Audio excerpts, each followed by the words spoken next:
세계 곳곳에서 쓸만한 사람이 이렇게도 없나?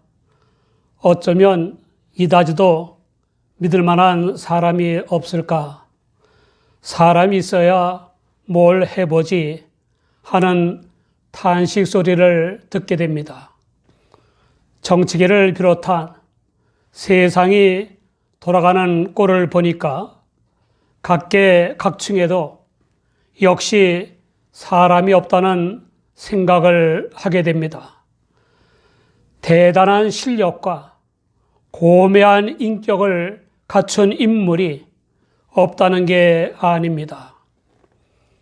정치계를 비롯한 각계각층에 눈 가리고 아웅하는 지도자가 아니라 기억력이 좋은 머리가 있고 정성스럽고 참된 지도자가 많아져야 합니다.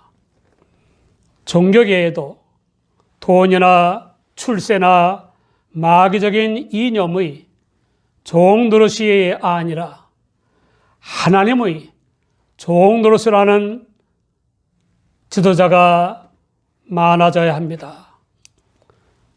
주 예수님을 믿음으로 구원받은 우리는 교회는 물론 가정과 사회에서 더욱 인정받는 신앙 인격과 실력을 갖춰야 합니다.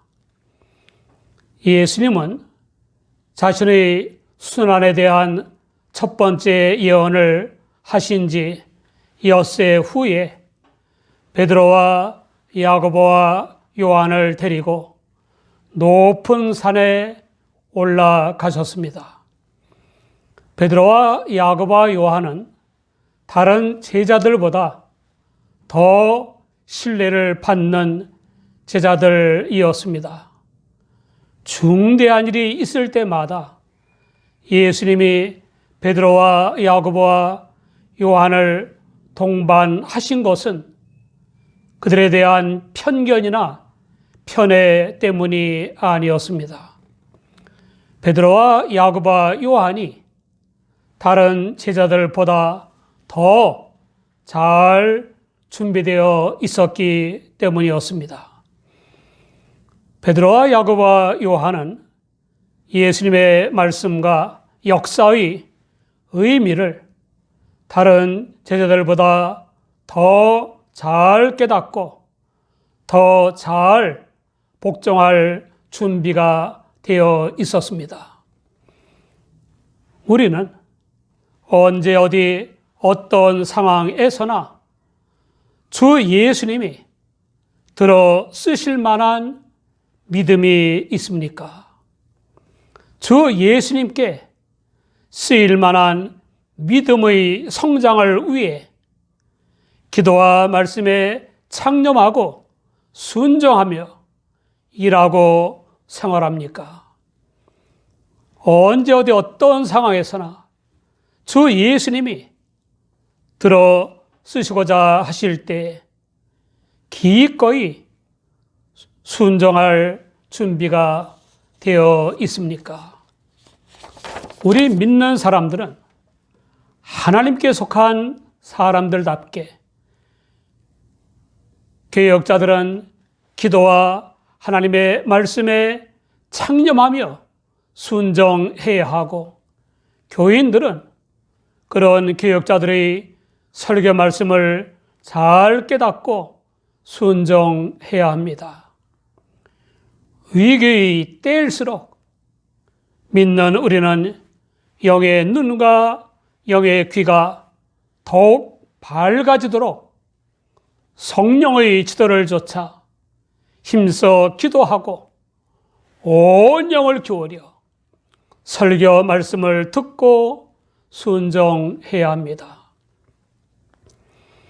주 예수님을 믿고 따라야 할 교인들, 특히 그들을 지도해야 할 주 예수님의 종인 교역자들이 복음이 아니라 좌우 이념이나 중도 이념이나 이단 교리를 추정한다면 심각한 문제가 아닙니까? 이런 사람들은 반드시 주 예수님이 어떤 존재인가에 대해서 다시 깨달아야 합니다. 산에 오르신 주 예수님은 제자 중 제자인 베드로와 야고보와 요한 앞에서 무서울 정도로 놀랍게 변형되셨습니다. 옷도 광채가 나고 세상에서 빨래하는 사람이 그렇게 희게 할 수 없을 만큼 심히 희어졌습니다. 베드로와 야고보와 요한은 주 예수님의 변형이 구약시대의 선지자들이 하나님의 영광의 환상을 복원하던 산에서 일어난 것에 대해서 뭔가를 깨달아야 했습니다. 변형대사의 헬라어 메타모르포테는 본질 또는 내적 본성에서 변화되는 것을 의미합니다.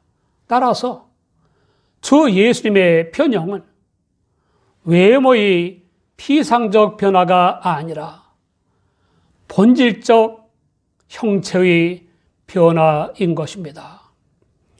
주 예수님의 변형은 주 예수님 자신의 숨겨진 내적 생명으로부터 비롯된 것이자 주 예수님 자신의 신적 영광의 부분적 발현입니다.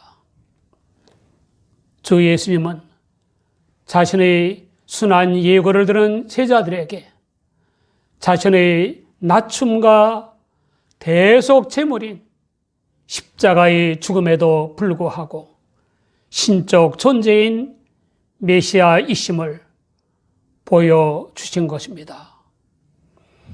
제자들은 예수님의 신상에 어떤 일이 생길지라도 끝까지 믿고 따라야 할 메시아이심을 깨달아야 했습니다. 누가복음 9장 29절을 보면 기도하실 때에 용모가 변화되고 그 옷이 휘어져 광채가 나더라 라고 묘사했습니다.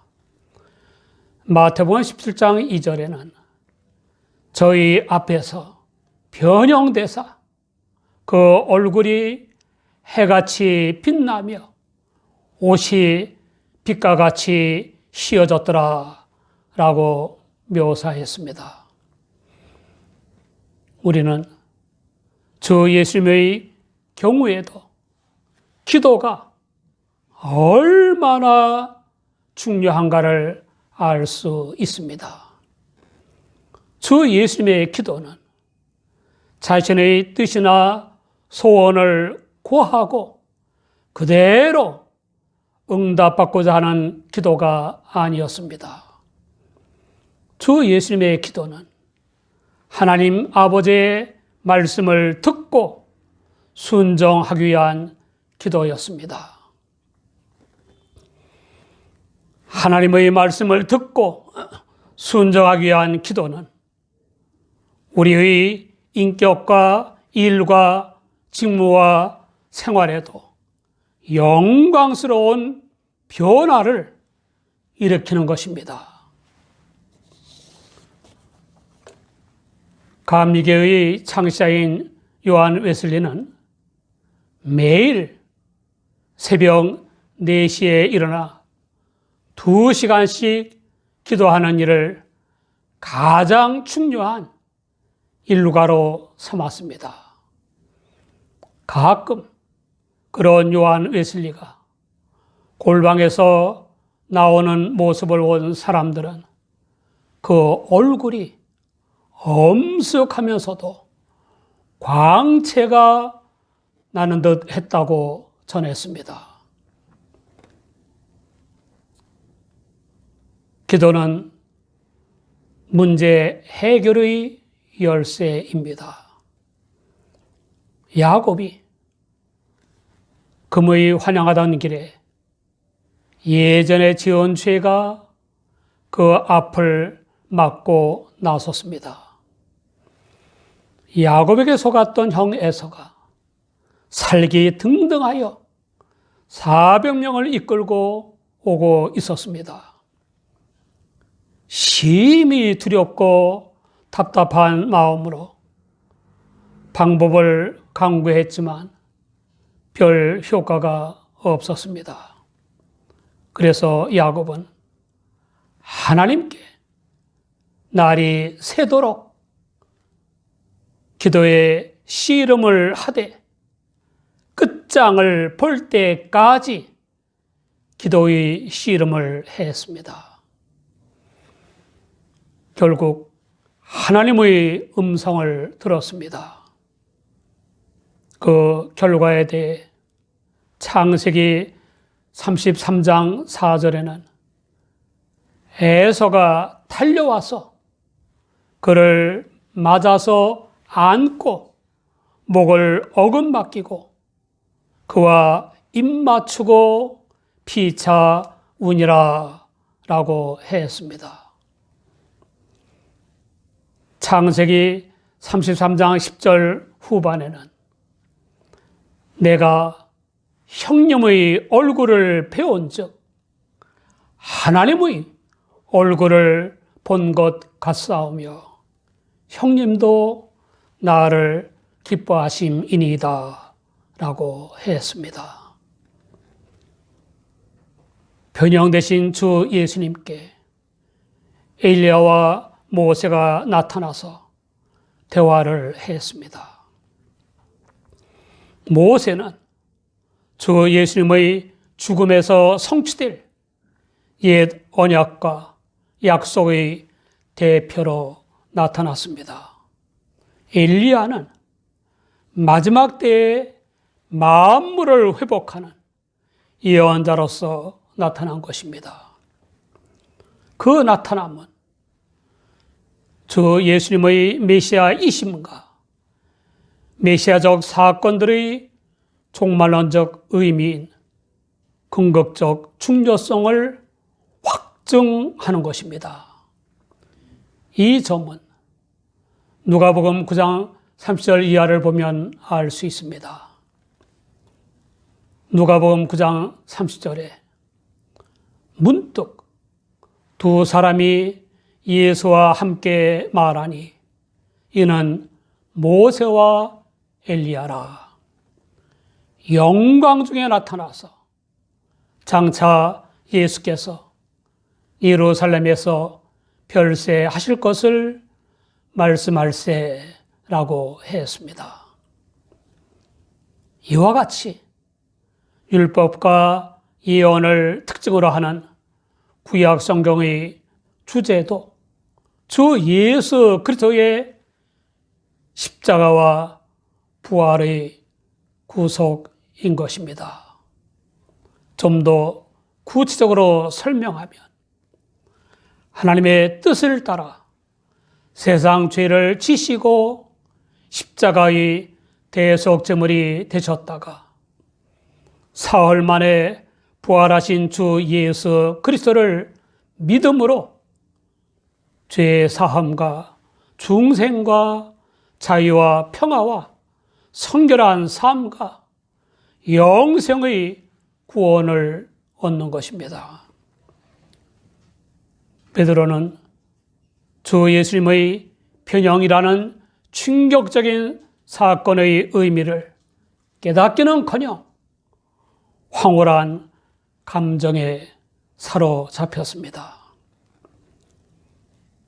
마가복음 9장 5절 이하를 보면 베드로가 예수께 고하되 랍비여 우리가 여기 있는 것이 좋사오니 우리가 초막 셋을 짓되 하나는 주를 위하여 하나는 모세를 위하여 하나는 엘리야를 위하여 하사이다 하니 이는 저희가 심히 무서워하므로 저가 무슨 말을 하는지 알지 못함이더라 라고 했습니다.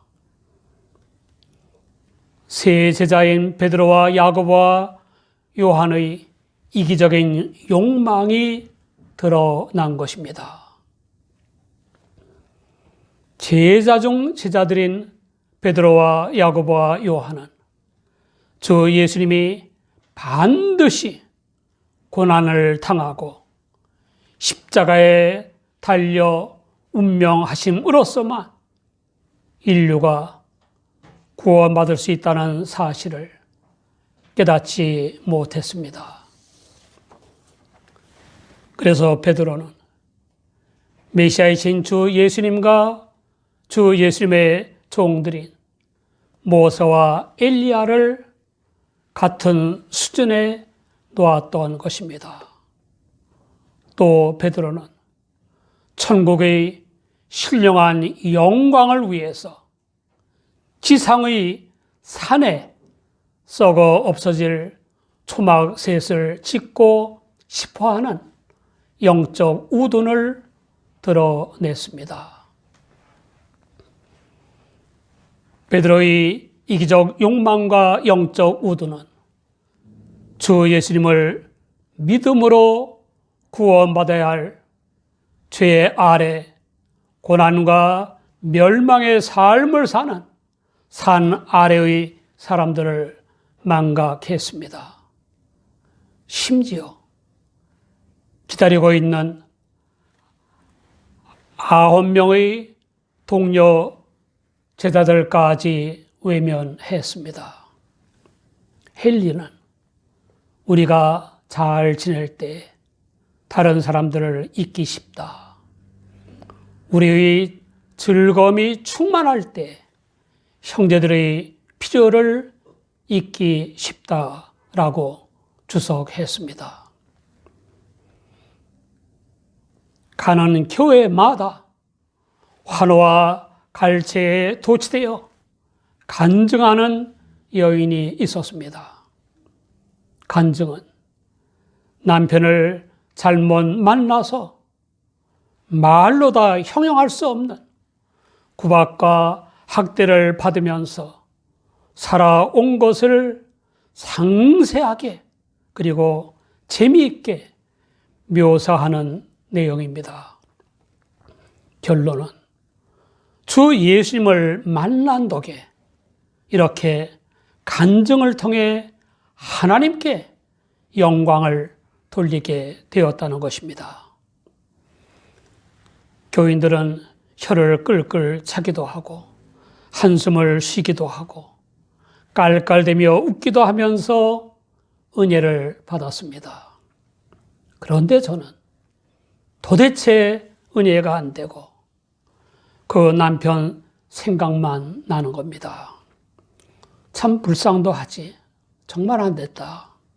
어쩌다가 그 많은 교회에서 그 많은 교인들에게 망신살이 뻗치게 됐을까 하는 생각에 마음이 편치가 않았습니다.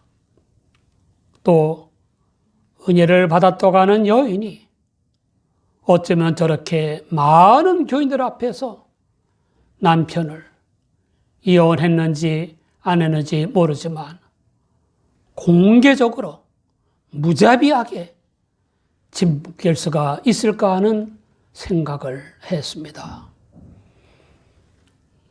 사랑하는 여러분, 베드로가 헛다리를 짚고 헛소리를 했을 때 마침 구름이 와서 주 예수님과 모세와 엘리야를 덮으며 구름 속에서 하나님의 음성이 들렸습니다. 이는 내 사랑하는 아들이니 너희는 저의 말을 들으라.